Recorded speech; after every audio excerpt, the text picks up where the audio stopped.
Okay, pre-review story time. I saw this movie at the local theater I used to work at, and this movie was playing in Theater 5. And they say Theater 5 is haunted, which is just kind of a funny joke that nobody believes. Whatever. So I was sitting in this theater, minding my own business, waiting for the movie to start, and then this old guy walks in. I didn't think much of it, and the trailer started. Then at the end of the trailer for Scream 7, I looked back at the old guy, and he was still standing at the same place, looking at the ground. That might not sound that scary, but I kind of freaked out and jumped, and it was really creepy. But then he sat down, and I relaxed. Don't worry, I briefly talked to him after the movie, and he seemed like a very nice guy. Not a creepy ghost or anything like that.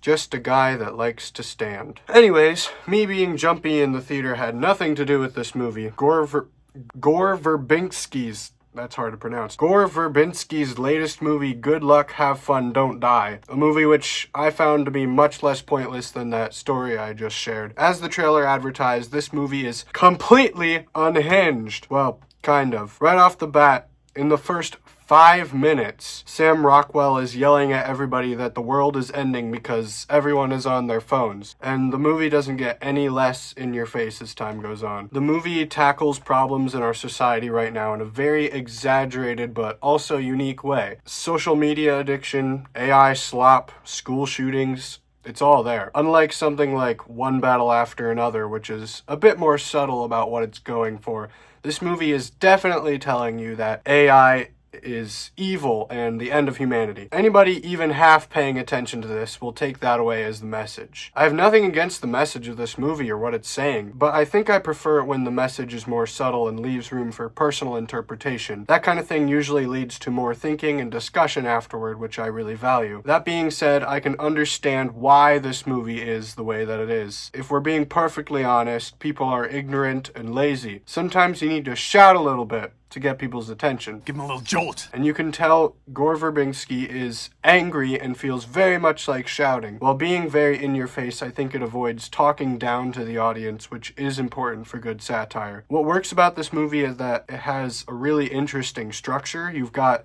this guy from the future going on an adventure with some people in a diner, and then you get flashbacks back to what happened with these people earlier in the movie interspersed throughout the story. Each one of these flashbacks are fun, interesting, and unique in their own way, and each of them sets up the events that will happen later on. Overall, it's a really good way of storytelling, and these flashbacks are pretty solid and full of ideas to stand on their own as science fiction short stories. However, where the main plot goes, I feel, is a little bit messy. There's a lot of conveniences and decisions made by the main future guy that really aren't explained or feel that justified. For example, there's a scene where they're in this house and they need to get to the house across the street to find this kid, whatever. The future guy explains that something bad always happens when they try to get to that house, and they just decide to wait there for some reason. Yes, it provides for a good backstory moment that is very important to the plot and character development, but I don't understand why they didn't just not wait and go to the house. In addition to this, the rules of this universe seem not well thought out. Yes, the giant centaur mimicking AI-generated slop at the end was weird and great and all, but it doesn't make sense why it was there. I'll believe it as long as the movie provides at least some kind of in-universe reason. The zombified teenagers and the whole cloning thing were pretty out there, but they made sense within the story and the world. When the cat centaur thing showed up, they were just like, oh no, that thing is trying to eat us. Why is it there?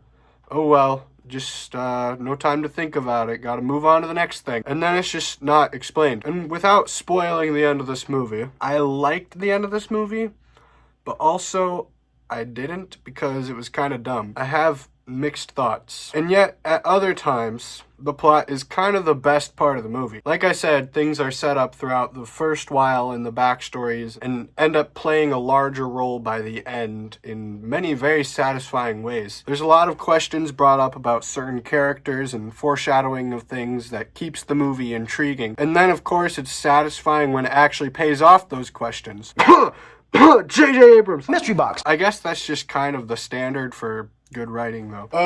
The characters are great. Sam Rockwell was an inspired casting choice. I thought he was doing a very fun yet grounded enough performance to be a good lead in this movie. I actually forgot that he was in this and didn't recognize him throughout the whole movie until his name showed up on the credits, which I guess says something about how he disappeared into the role, or maybe he just disappeared into that lovely beard. The rest of the performances aren't anything mind-blowingly good, but it's a fun cast, and I think that they did a solid job. When it comes to the look of this movie, the direction is good, but nothing to rave about. The CGI is very believable, but man, I can't get over the lighting. It's not distractingly bad like Wicked or something. Heck, a lot of the time, the lighting is also very good. It's just that so much of the movie is spent in dark rooms where you can hardly see anything that's going on, and it just doesn't look fun, you know? Say I'm nitpicking if you want, but I prefer fun movies to look fun. Make some more contrast, make some